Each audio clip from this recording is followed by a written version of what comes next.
Let's go over cloning. If I just want to clone the object and I don't want to move it anywhere, I can press on Ctrl V. It asks me if I want a copy, instance, or reference. Usually we use a copy or an instance. Let's say I'm going to make an instance of it.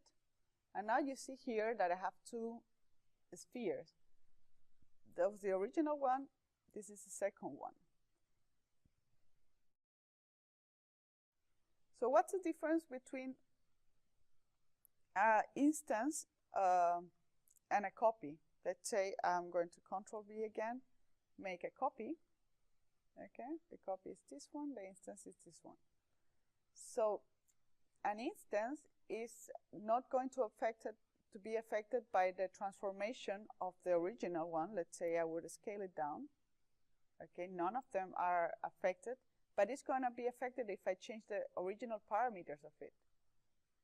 So I go to modify and affect the radius, and you see that the instance is affected, but the copy is not. So let's erase this. Now let's say one really nice tool of Max is that I can duplicate in any of the transform tools. I can clone in any of the transform tools by just holding down Shift and moving the tool. So in this case, that's for transform, for move. And I can tell how many instances or copies I want. Let's say these are instances. Okay, let's say I want to rotate it. Sorry, rotate it. So press first Shift, rotate.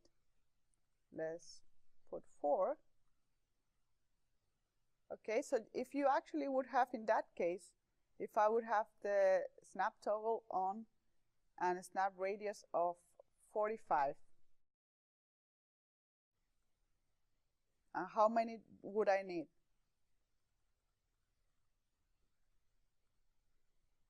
Okay. Now let's hide all of these spheres to not get confused. Another way of cloning, you have other ways of cloning. For example, just clone without the Ctrl V is here. In this menu, you have to, of course, have it selected. Other ways of cloning are in tools. In other softwares, you have these tools included within cloning. Here you have, for example, mirror. Okay, right now it's in no clone, but let's say I'm going to do a copy. And it's going to be cloned in the y-axis. I'm going to offset it. It's going to be cloned in the z-axis. Silly. Let's do it with the teapot. I'm going to copy it, offset it on the y-axis. I can also offset it on a plane. I can offset the transform or the geometry. And it's applied as a modifier because I click it on the geometry. Just want to show you something. Say I copy this. So mirror as a transform, it doesn't create a modifier, but mirror as a geometry, it creates a modifier. So I can actually move where this plane is. I can change afterwards the plane. So it could be pretty useful. But of course, it takes a little bit more power. Now, I'm going to take this, and this out. Other ways of cloning are in the tools menu, array. Or let's just better create a box. By the way, if you want to change those ugly colors, you can do it here on the right. You have to be not on the creation, but on the modify panel. Here on the right, let's say this color, okay? It's less hideous than the pink. Now, on array, again, array, a really nice feature is that I can preview what's going to happen. So let's say right now I have, this is with incremental and this is with totals. Okay, let's say I'm gonna play with the incremental. I'm going to put this in uniform, so that is scaled uniformly.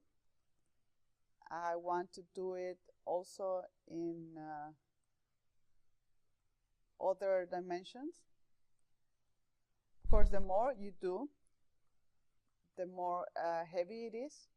Let's say I don't wanna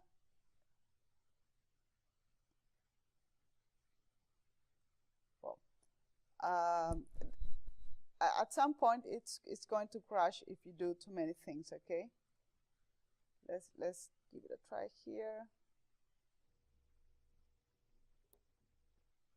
Okay, now you have a better idea, and you can try everything you can imagine here. It's very interesting, but you see already how heavy it's becoming. Let's take it back to 1D. Okay.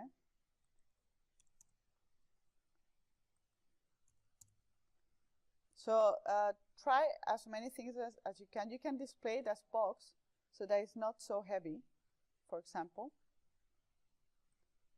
And another really nice feature, let's say now I want to copy this along a spline. That's why we had our line before. Okay, and that's again in tools, align, spacing tool. So I'm gonna pick my path. Right now I just have 3. I can tell it to put more. If I want to scale this down while it's cloned over the spline, you don't do this with the cloning tools. You can either create a script, or you can do it by freezing an animation.